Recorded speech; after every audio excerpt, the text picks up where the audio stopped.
Masivas marchas por miedo a posible fraude electoral y manipulación política. Eso es lo que se está dando en México en razón de las últimas reformas que empuja el presidente de ese país, AMLO, Andrés Manuel López Obrador, para modificar el sistema de control electoral que hay en ese país, su Instituto Nacional de Estadísticas, con una reforma que él argumenta que va en contra de la corrupción, el mal gasto y el conservadurismo que se ha implementado en México, mientras que aquellos que la critican dicen que está pavimentando el camino a fraudes electorales y manipulación de votos. Todo eso lo vemos a continuación y las marchas que se han dado dentro de ese país.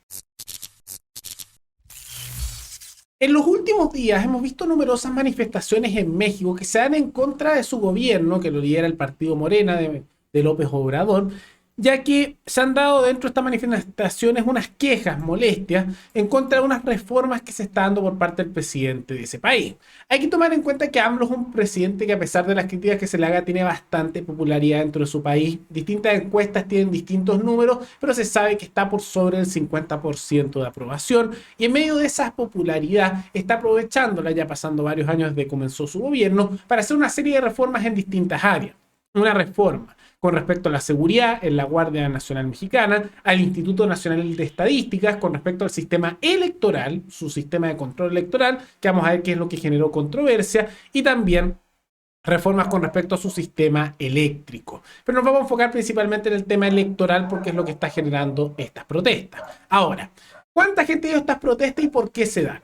Se dice que habrían participado distintos números. Como siempre, ya saben que aquellos que están a favor de estos tipos de protestas dicen números de cierto más alto, aquellos que están en contra dicen que son menos. Muchas veces el número real tal vez está entre medio. Pero lo que se está diciendo es que serían cientos de miles de personas en distintas partes de ese país. Los organizadores dicen que la última marcha que tuvieron hace poco en Ciudad de México, medio millón de personas participó. Ahí de todas maneras hay imágenes en pantalla que van apareciendo y ahí ustedes pueden juzgar. De todas maneras, insisto, no se sabe el número exacto y siempre es difícil saberlo, tomando en cuenta que siempre los que están a favor dicen un número más alto y los que están en contra lo minimizan. Pero ¿por qué le genera tanta molestia esto? ¿Cuál es la controversia?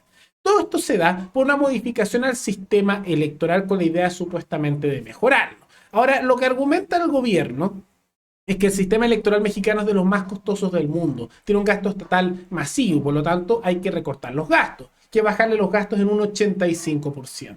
Lo que efectivamente puede tener elementos positivos, tomando en cuenta que muchas veces, y especialmente en países como México, que tienen una historia de corrupción importante, puede haber mal gastos, cargos extras, y eso pasa en realidad en todos los países del mundo. Los estados suelen estar inflados para ser mantenidos cargos a costa de la población. Pero algunos de los elementos que pueden ser más preocupantes y se critican, aunque el gobierno dice que es necesario, es quitarle por un lado autonomía a dicho sistema de control electoral, a su Instituto Nacional Electoral. ¿Por qué? Porque se dice que de esa manera no van a ser corruptos y al tener el gobierno de turno mayor control, se evita también jugadas sucias que se puedan hacer, aunque uno diría, y es una crítica válida que se hace por parte de sus sectores de oposición, que mayor control por parte del gobierno de turno inevitablemente lleva a mayor corrupción. De la misma manera se argumenta que con la baja de presupuesto no habría suficientes mesas para poder cubrir electoralmente por completo en distintas zonas del país, pero lo que algunos también critican y es lo menos hablado, corresponde a los partidos políticos, porque actualmente en México, tanto para la propaganda política como para las campañas políticas, muchas veces hay restricción a los partidos y a figuras que tienen cargos electos, que se les impide en muchos casos poder hacer propaganda a favor de sus partidos ciertos candidatos, para de esa manera ser más neutral. Ahora con esta reforma, lo que se busca cambiar es que autoridades con cargos y ya electas, por ejemplo el mismo presidente AMLO, puedan hacer campaña a favor de ciertos candidatos.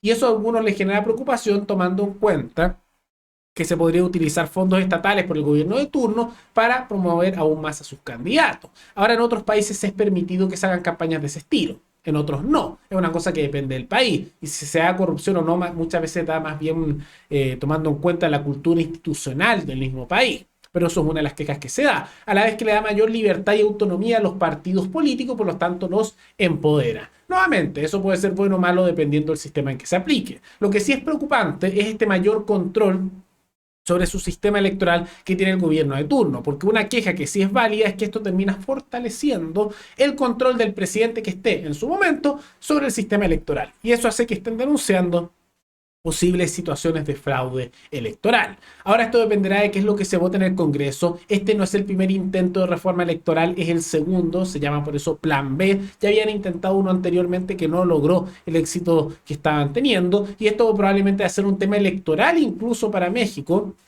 dentro del próximo tiempo, porque el próximo año, el año 2024, hay elecciones al interior de ese país presidenciales, en las cuales, por supuesto, intentarán mantenerse en el poder la coalición de AMLO, y aquellos que están en contra intentarán llegar ahí.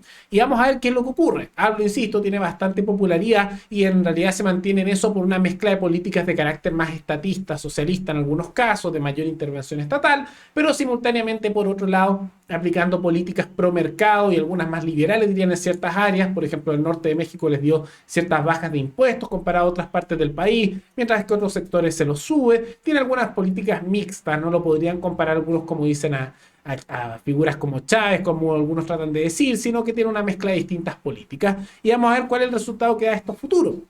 Pero es la reforma que está generando bastante controversia, y uno siempre debería tener preocupación cuando hay políticos, sean del sector que sean, que intentan intervenir en el sistema electoral. Porque aunque no siempre sea así, hay una tendencia de políticos de todos los sectores de querer controlar la estructura de votos para poder mantenerse en el poder, especialmente en Latinoamérica, y en particular en un país como México, que tiene una historia, digamos, con problemas democráticos, ya sea por sus distintos gobiernos autoritarios en el siglo XIX y a comienzos del siglo XX, sumado también a las guerrillas que han tenido, o la democracia algo cuestionable que hubo bajo el PRI y su llamada dictadura perfecta, hacen pensar que esto podría ser sospechoso. Ahora uno nunca sabe, realmente sale bien la reforma, pero de todas maneras eso hace que se generen sospechas. Y especialmente de políticos, estos de tipo de reformas son muy, pero muy cuestionables, especialmente el mayor control político sobre el sistema electoral.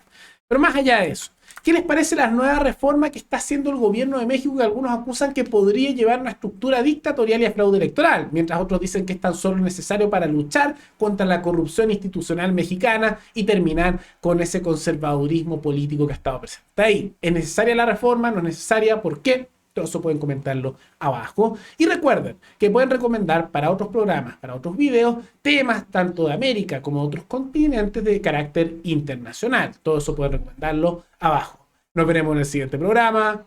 Hasta luego.